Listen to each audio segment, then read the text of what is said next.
প্রতিদিন নতুন একটা মিষ্টি সকাল আর সাথে নতুন ধরনের একটা পিঠা। কি আনন্দ তাই না? আর এটার নামই হচ্ছে শীতকাল। আর এই শীতকালে এই মজার, মজার পিঠাগুলো এত ভালো লাগে খেতে কি বলবো আসলে।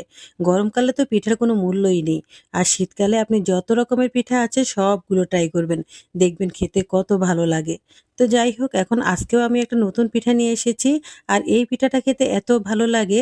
তো পিঠাটার নাম হচ্ছে কদমাপুলি। আসসালামু আলাইকুম, আপনারা সবাই কেমন আছেন? আশা করি ভালো আছেন। তো এই তো এখানে আমি কদমাপুলির জন্য ১ কাপ পানি নিয়ে নিয়েছি আর সাথে একটু লবণ দিয়ে দিয়েছি। আর তার সাথে দিয়ে দিলাম ২ চামচ দুধ। আপনারা চাইলে লিকুইড দুধও দিতে পারেন। যখন দুধটা একটু বলক এসে গেছে তখনই আমি দিয়ে দিলাম এখানে ১/২ কাপ সুজি। ১ কাপ পানির সাথে ১/২ কাপ সুজি। এর বেশি একদমই দেওয়া যাবে না।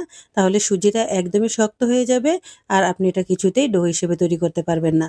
তো যাই হোক এখন আমি ১/২ কাপ সুজি দেওয়ার পর এই তো ডোটা আমার এরকম হয়েছে। আসলে পিঠার রেসিপি দেখতে হলে সবসময় পুরো রেসিপিটাই দেখতে হবে। না হলে পিঠাটা সঠিকভাবে তৈরি করা যাবে না। কারণ যেকোনো পিঠা বানাতে হলে একটা মাপজোপের বিষয় আছে। আর এই মাপজোপটা ঠিক না রাখলে কিন্তু পিঠাটা সঠিক তৈরি হবে না। তো যাই হোক এখানে আমি ডোটা তৈরি করে নিয়েছি।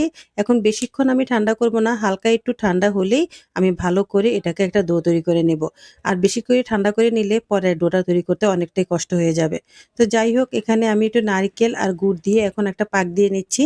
আর এদিকে ডোটা প্রায় মোটামুটি ঠান্ডা হয়েছে। একটু গরম থাকতে, থাকতে আমি ডোটাকে ভালো করে মথে নিয়েছি। আর এখন ছোট, ছোট লিচি কেটে নিচ্ছি। অবশ্যই লিচি কাটার সময় আপনি হাতে একটু তেল মাখিয়ে নিবেন তাহলে লিচি কাটতে কোনো রকমের অসুবিধা হবে না। আর এই যে আমি নারিকেলটা কি সুন্দর পাক দিয়ে নিয়েছি একটু মিঠাই দিয়ে। আমি এখানে খেজুরের মিঠাই নিয়েছি, আপনারা চাইলে অন্য কোনো মিঠাইও নিতে পারেন।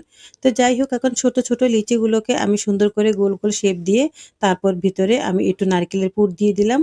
আর এখন ভালো করে মুখটা বন্ধ করে দিলাম। আর তারপর এভাবে সুন্দর করে একটু গোল করে নিয়েছি। এই যে দেখেন একদম ঠিক কদমার মতো শেপ দিয়েছি। যেকোনো খাবার খাওয়ার আগে খাবারটা সুন্দর হয়েছে কিনা সেটা আগে দেখার বিষয়। তারপর স্বাদের বিষয় আসে। তাই আমি একটু সুন্দর করে ডিজাইন করে নিলাম একদম কদমার মতো। কদমাতে যেরকম একটা আঁকা ডিজাইন থাকে ঠিক সেই ডিজাইনটাই করেছি। এখন সবগুলো পিঠা একইভাবে তৈরি করে নিলাম। আর তারপর এখন তেল দিয়ে ভালো করে ভেজে নিচ্ছি। তেলটা একটু বেশিই দিতে হবে তাহলে ভাজাটা সুন্দর হবে। এই তো লাল, লাল করে ভেজে নিয়েছি। আর এখন আমি পিঠাগুলো তুলে রাখবো। এই কদমাপুলি পিঠাগুলো বানাতে কিন্তু অনেক সহজ, অল্প সময়ে বানানো যায়। আর ঘরে যদি মেহমান আসে তাহলে তাদেরকে অল্প সময়ে বানিয়ে খাওয়াতে পারবেন। আর মেহমান দেখলে অনেক খুশি হবে। কারণ এই পিঠাগুলো প্রায় একদম মিষ্টির মতো, মিষ্টির আর প্রয়োজন হবে না। তো যাই হোক কোনো বাসায় বেড়াতে গেলেও আপনি এরকম কয়েকটা পিঠা বানিয়ে নিতে পারেন। আমি এখন শিরা তৈরি করে নিচ্ছি। এখানে আমি পরিমাণ মতো চিনি দিয়ে দিলাম। আর একটু পানি দিয়ে দিলাম আর সাথে ২ টা এলাচ দিয়ে দিয়েছি।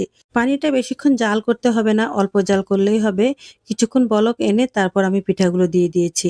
আর এখন আবার আমি আরো কিছুক্ষণ বলক এনে নেব।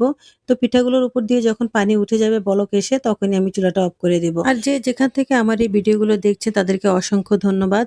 আর অবশ্যই একটা লাইক দিয়ে দিবেন আর পুরো ভিডিওটা দেখে একটা কমেন্ট করবেন। তো যাই হোক এই তো পিঠাগুলো হয়ে গেছে। এখন আমি একটা প্লেটে তুলে নিয়েছি। আর এখন উপরে একটু বাদাম দিয়ে দিচ্ছি।